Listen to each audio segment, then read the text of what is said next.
Hello everyone, कैसे हैं आप सभी लोग। मैं हूं विवेक फ्रॉम फिनटेक्स प्रो, जहां पर हम बात करते हैं फाइनेंस एंड टैक्सेशन की। एंड आज के सेशन में हम डिस्कस करने वाले हैं, अगर आपने होम लोन लिया हुआ है या फिर आप होम लेने के लिए प्लान कर रहे हैं और होम लोन आप लेने वाले हैं, तो किस तरीके से आप इनकम टैक्स में प्लानिंग करेंगे, प्रिंसिपल एंड इंटरेस्ट की किस तरीके से डिडक्शन लेंगे, कौन कौन से सेक्शंस में डिडक्शंस आपको मिलती हैं। सो होम लोन से रिलेटेड इंटरेस्ट का बेनिफिट एंड प्रिंसिपल अमाउंट का बेनिफिट किस तरीके से आपको इनकम टैक्स एक्ट के अंदर मिलता है, सारे पॉइंट्स को, निटिग्रिटीज को समझेंगे आज बिल्कुल ही डिटेल में। चलिए विदाउट एनी फर्दर डू चलते हैं सीधा स्क्रीन पे एंड स्टार्ट करते हैं आज के सेशन को। गाइस, सेशन को स्टार्ट करने से पहले मोर देन 80% व्यूअर ने अभी तक हमारे चैनल फिनटेक्स प्रो को सब्सक्राइब नहीं किया। इसी तरीके की फाइनेंस टैक्सेशन की इंफॉर्मेशन के लिए अभी सब्सक्राइब करें हमारे चैनल फिनटेक्स प्रो को। चलिए समझते हैं होम लोन एंड उसकी टैक्स प्लानिंग को। अगर आपने होम लोन लिया है या फिर आप होम लोन लेने की सोच रहे हैं, तो किस तरीके से आपको प्लानिंग करनी है, कब कितना कितना बेनिफिट होगा, क्या क्या लिमिट्स होंगी, सारी चीजें हम जो है डिस्कस करेंगे। सो बेनिफिट की अगर बात करें तो इनकम टैक्स एक्ट प्रोवाइड करता है various deductions for home loan. A tax payer can claim deduction up to 5 lakh रुपए तक की एक पर्टिकुलर ईयर में आप डिडक्शन क्लेम कर सकते हैं होम लोन की। चलिए समझते हैं, दो मेन टाइप के बेनिफिट्स आपको मिलते हैं, डिडक्शंस मिलती हैं आपको इनकम टैक्स के अंदर। एक होता है प्रिंसिपल, एक होता है इंटरेस्ट। सबसे पहले डिस्कस करते हैं इंटरेस्ट की जो आपको डिडक्शन मिलती है वो कौन कौन से सेक्शंस में मिलती है, किस तरीके से आप उसका बेनिफिट अवेल करेंगे। तो सबसे पहले डिडक्शंस ऑफ इंटरेस्ट की बात करते हैं। इंटरेस्ट सेक्शन नंबर 24 जो होता है, ये हाउस प्रॉपर्टी का ही एक सेक्शन होता है। देखिए, दो तरीके की डिडक्शन आपको दी जाती है इंटरेस्ट की। एक डिडक्शन आपको मिलती है जो कि मिलती है आपको हाउस प्रॉपर्टी के अंदर मिलती है, यानी जब आप हाउस प्रॉपर्टी की इनकम को कैलकुलेट करते हैं वहां पे आपको डिडक्शन दी जाती है। दूसरा, आपको ग्रॉस टोटल इनकम में से डिडक्शन दी जाती है। तो जो 80EE की डिडक्शन और 80EEA है, ये वाला सेक्शन, इन दोनों सेक्शन की डिडक्शन आपको दी जाती है GTA में से, यानी ग्रॉस टोटल इनकम में से। और सेक्शन 24 की जो डिडक्शन आपको मिलती है वो आपको हाउस प्रॉपर्टी हेड के अंदर से डिडक्शन दी जाती है। सेक्शन 24 की बात करें तो अगर सेल्फ ऑक्युपाइड प्रॉपर्टी है आपकी, तो उस केस में आपको अप टू 2 लाख रुपए तक के इंटरेस्ट की डिडक्शन सेक्शन 24 के अंदर मिल सकती है।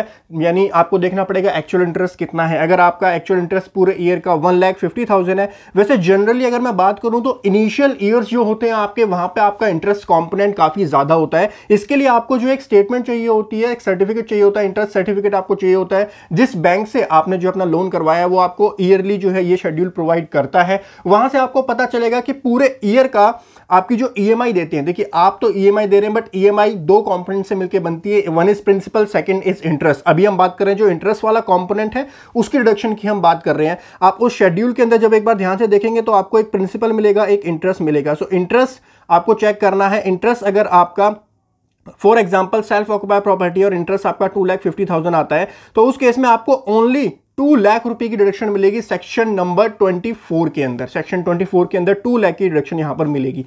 दूसरा एग्जांपल लेते हैं, मान लीजिए अगर आपका इंटरेस्ट मान लीजिए आपका लोन जो है वो क्लोज होने वाला है, तो जब EMI आपकी इस तरीके से शेड्यूल की जाती है, इनिशियल ईयर में आपका इंटरेस्ट जो होता है वो बहुत ज्यादा जाता है एंड लास्ट के ईयर में आपका प्रिंसिपल ज्यादा हो जाता है और इंटरेस्ट जो है वो कम हो जाता है। सो मान लीजिए यहाँ पे आपका इंटरेस्ट जो 90,000 इंटरेस्ट आपने ओनली पे किया पूरे साल में, तो उस केस में आपको ओनली 90,000 की डिडक्शन सेक्शन 24 के अंदर मिल पाएगी।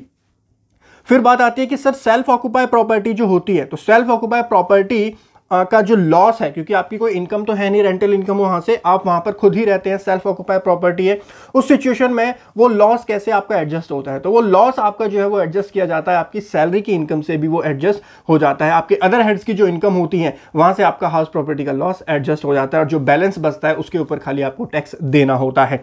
सो इसकी एडजस्टमेंट इस तरीके से की जाती है। दूसरा केस आता है जब आपने बिल्डिंग ली है, वो लेट आउट की है, जो आपने रेजिडेंशियल प्रॉपर्टी ली है, हाउस प्रॉपर्टी ली है, वो आपने लेट आउट के पर्पज के लिए ली है और उसको आप किराए पे देंगे, तो उस केस में जो आपका एक्चुअल इंटरेस्ट है, तो जो मैंने ऊपर एग्जांपल दिया था, मेरा 2,50,000 का पूरे ईयर का इंटरेस्ट है। सो अगर लेट आउट के लिए आपने वो प्रॉपर्टी ली है तो पूरा का पूरा 2,50,000 का इंटरेस्ट जो है उसको आप क्लेम कर सकते हैं। सो इस तरीके से आप सेक्शन नंबर 24 के अंदर, सेक्शन 24 जो है वो हाउस प्रॉपर्टी का ही एक सेक्शन होता है। इनकम टैक्स के अंदर मेनली 5 हेड्स हमारे होते हैं, उसी में हमारा जो सेकंड हेड है, पहला हेड सैलरी होता है इनकम का, दूसरा हेड हाउस प्रॉपर्टी होता है। हाउस प्रॉपर्टी के हेड का ही एक सेक्शन होता है सेक्शन 24, जहां पर आपको ये डिडक्शन मिलती है इंटरेस्ट ऑन होम लोन की।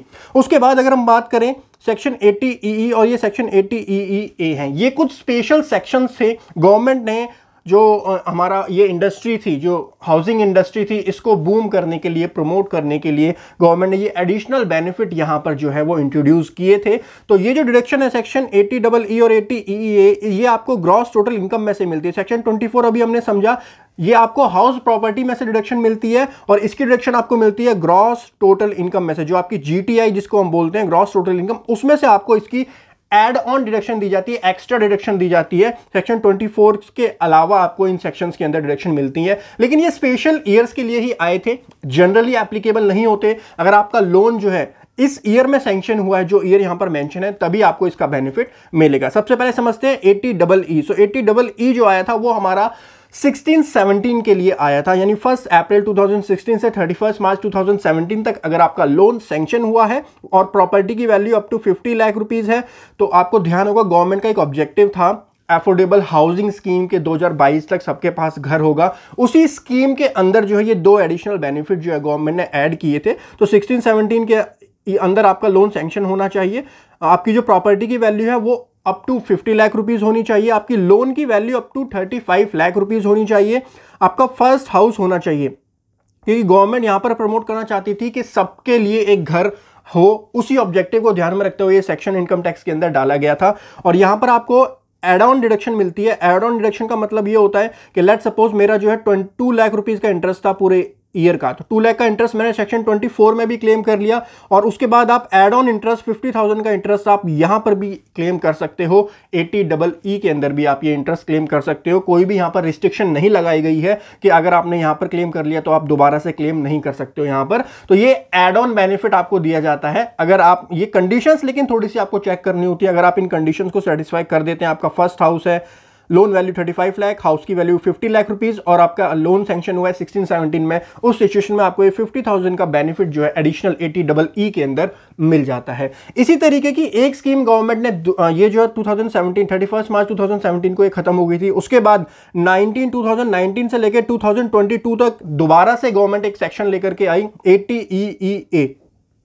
सो अगर आपका लोन सैंक्शन हुआ है 2019 से 2022 के बीच में, 1 अप्रैल 2019 से 31 मार्च 2022, प्रॉपर्टी की value up to 45 lakh rupees है, आपका फर्स्ट हाउस है और आपने 80EE की डिडक्शन क्लेम नहीं की है, जो ये वाली डिडक्शन है ये 80EA है, मैं इसको ठीक करता हूं, ये ए है।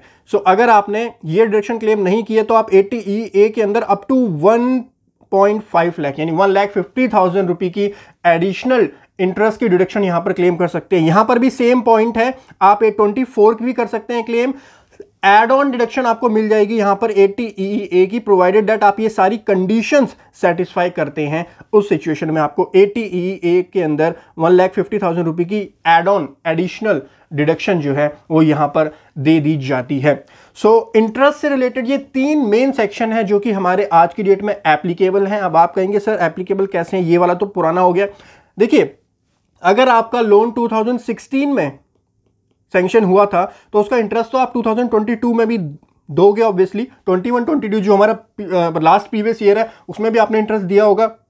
तो आप अगर ये सारी कंडीशन सेटिस्फाई करते हो तो इस सेक्शन के डिडक्शन जो है आप करंट ईयर में भी, करंट प्रीवियस ईयर के अंदर भी ले सकते हो। और इसकी इसी तरीके से अगर आप इसके अंदर फॉल करते हो तो इसकी डिडक्शन भी आप फ्यूचर के ईयर्स में भी ले सकते हो, प्रोवाइडेड दैट आपका लोन जो सैंक्शन हुआ है वो इस ईयर के अंदर सैंक्शन होना चाहिए। तो ये 3 हमारे मेन सेक्शन थे इंटरेस्ट से रिलेटेड। अब समझते हैं दूसरा कॉम्पोनेंट जो हमारा होता है, जब आप अपनी वो देखेंगे जो आपका शेड्यूल होता है, ईएमआई शेड्यूल होता है, तो उसमें इंटरेस्ट वाला कंपोनेंट आपको समझ में आ गया, इंटरेस्ट की किस तरीके से आपको डिडक्शन मिलेगी। सेकंड कंपोनेंट होता है हमारा प्रिंसिपल कंपोनेंट। सो प्रिंसिपल की अगर जब रीपेमेंट आप करते हैं तो उसकी डिडक्शन आपको मिलती है 80C के अंदर। सो सेक्शन 80C के अंदर प्रिंसिपल अमाउंट की डिडक्शन मिलती है, लेकिन 80C की एक ओवरऑल लिमिट होती है। 80C जो है बहुत कॉमन सेक्शन होता है डिडक्शन का, जहां पे आप LIC और बहुत सारी चीजों की डिडक्शंस ले सकते हैं, लेकिन 80C की एक ओवरऑल लिमिट होती है कि सेक्शन 80C के अंदर आप ओनली 1,50,000 तक की जो है डिडक्शन क्लेम कर सकते हैं। तो जो प्रिंसिपल अमाउंट भले ही आपने 5 लाख का प्रिंसिपल पे किया हो, लेकिन आपको जो डिडक्शन मिलेगी वो ओनली अप टू 1,50,000 तक की डिडक्शन यहां पर मिलेगी। सो प्रिंसिपल की डिडक्शन 1,50,000 तक की आप क्लेम कर सकते हैं सेक्शन 80C के अंदर, और 80C की ओवरऑल लिमिट लगती है। फॉर एग्जाम्पल मान लीजिए आपने 1.5 लाख रुपए की प्रिंसिपल पे किया है अपना EMI के अंदर, और आपने साथ ही में 20,000 रुपए का जो है वो LIC पे किया है, तो इस केस में आपको 80, ये दोनों के दोनों जो है हमारे 80C के अंदर ही कवर होते हैं। तो यहां पर आपको 1,70,000 की लिमिट नहीं मिलेगी। 80C की ओवरऑल लिमिट होती है 1,50,000 की, तो आपको यहां पर 1,50,000 ही आप क्लेम कर पाएंगे यहां पर डिडक्शन। तो इस तरीके से आप प्रिंसिपल अमाउंट का जो डिडक्शन है वो क्लेम कर सकते हैं। सही से क्लेम कीजिए, करेक्टली क्लेम कीजिएगा। मैंने काफी सारी सिचुएशन में देखा है लोग प्रिंसिपल का डिडक्शन क्लेम करना भूल जाते हैं, कभी कभी वो जो है इंटरेस्ट का डिडक्शन सही से क्लेम नहीं करते हैं। और यहां पर एक चीज और है, जो इंटरेस्ट की आपको डिडक्शन मिलती है वो एक्रुअल बेसिस पर मिलती है। So it is not mandatory कि आपने उसकी पेमेंट की है या पेमेंट नहीं की है। वैसे ऑब्वियसली देखो, अगर आपने होम लोन लिया है तो ईएमआई आप टाइम से पे कर ही रहे होगे, लेकिन लॉ के अंदर जो वर्डिंग यूज है, आप एक्रुअल बेसिस पर यहां पर जो है वो क्लेम कर सकते हैं। अगर आपने पे नहीं किया या फिर आपकी ईएमआई का शेड्यूल कुछ इस तरीके से आगे पीछे बन रहा है 1 महीने का, तो कोई दिक्कत वाली बात नहीं। जो आपको शेड्यूल मिलता है, जो आपको ईएमआई शेड्यूल मिलता है बैंक की तरफ से, एक इंटरेस्ट सर्टिफिकेट आपको बैंक की तरफ से मिलता है, उसके अंदर आपकी सारी अमाउंट स्पेसिफाई होती है। तो वहां से आप चेक कर लीजिए कितना इंटरेस्ट है, कितना प्रिंसिपल है, एंड अकॉर्डिंगली आप रिस्पेक्टिव सेक्शंस के अंदर जो है उसको क्लेम कर सकते हैं। एक छोटा सा पॉइंट और डिस्कस करना चाहूंगा, अगर आप एक टैक्स प्रोफेशनल है तो इस चीज को नोट कर लीजिएगा। आईटीआर कौन सी फाइल करनी होती है? देखिए, अगर सेल्फ ऑक्यूपाई प्रॉपर्टी है अप टू 2 लाख रुपए तक, ये वाला सिचुएशन है, तो ये तो आप आईटीआर 1 के अंदर भी डिस्क्लोज कर सकते हैं, कोई दिक्कत वाली बात नहीं होती। लेकिन अगर लेट आउट है और 2 लाख से ज्यादा का लॉस आ रहा है, मान लीजिए रेंटल पर्पस के लिए आपने दिया, तो रेंटल जो है वो पूरे साल का भी 50,000 है, नया घर बनाया, अभी रेंट पे ज्यादा उठा नहीं, 1 महीने के लिए उठा, आपने 50,000 का रेंट आया, लेकिन जो आपने इंटरेस्ट उसके ऊपर पे करा वो 3.5 लाख रुपए का इंटरेस्ट पे करा, तो लेट आउट में तो आपको पूरा इंटरेस्ट यहां पर मिल जाएगा। हाउस प्रॉपर्टी की आपका टोटल लॉस कितना आएगा? 3 लाख का लॉस आपका हाउस प्रॉपर्टी का आएगा। सो 2 लाख से ज्यादा का लॉस हाउस प्रॉपर्टी का आप जो है आईटीआर 1 में नहीं दिखा सकते हैं, तो इस केस में आपको आईटीआर 2 फाइल करनी पड़ेगी। तो ये अगर आप टैक्स प्रोफेशनल है तो इस चीज का ध्यान रखिएगा, करेक्ट आईटीआर आपको चूज करनी चाहिए यहां से। सो गाइस, इस तरीके से आपको होम लोन के ऊपर अपनी टैक्स प्लानिंग करनी चाहिए और जो भी डिडक्शंस हैं आपके पास अवेलेबल, उसको जरूर अवेल करना चाहिए। इसके अलावा कोई और क्वेश्चन आपका रह जाता है तो नीचे कमेंट सेक्शन में आप पूछ सकते हैं। आशा करता हूं गाइस आपको वीडियो आज की पसंद आई होगी। चैनल को जरूर सब्सक्राइब कर दीजिए। मोर देन 80% व्यूअर्स ने अभी तक चैनल सब्सक्राइब नहीं किया। ऐसे इंफॉर्मेटिव वीडियोस के लिए चैनल सब्सक्राइब करें और नोटिफिकेशन बेल को भी जरूर दबाएं। मैं विवेक, मिलता हूं आपको अगले इंफॉर्मेटिव सेशन में। Thank you so much for watching today's session. Have a great time. हंसते रहिए, मुस्कुराते रहिए। Bye bye, take care.